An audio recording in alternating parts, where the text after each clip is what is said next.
Pride is a big week-long event in Regina, but back in 1972, things were much more low-key. The origins of the queer bar were basically a house party. The house on Smith Street was the first gay and lesbian community of Regina gathering spot, and it eventually moved to a basement club on Broad Street and then the warehouse district. All of it was kept very secret.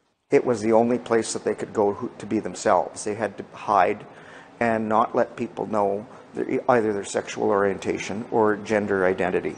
Eventually, Regina's first Pride Parade took place in 1990, but since people could still be fired for being queer, everyone had to wear masks. That was kind of fun. It was like a costume party, but at the same time, it acknowledged the fact that we couldn't be out in public. Aside from fearing for jobs, there was also physical danger. I knew of a few occasions where people had walked home in the evening from here and got a few blocks away, and some people were sort of following them and then jumped out of their car and beat them up. But it wasn't all bad. All these things that were underground, they enjoyed themselves because they met a lot of, sometimes their partners, their life partners, and often a lot of these people are still best friends. In the mid-90s, the GLCR moved to its current location, and the regular Pride Festival started in 1997.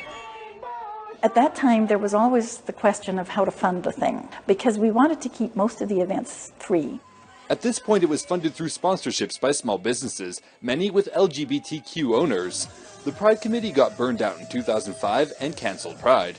Then, the GLCR stepped in with a $300 budget. We cobbled together the best we could, and we did have a Pride, and we had a parade. After a couple rocky years, a new Pride Committee formed, delivering what we have now. Oxelgren says the continued growth is vital to their movement. It's strength in numbers. If we didn't do that, we could fall back to the old days where we're not able to be ourselves.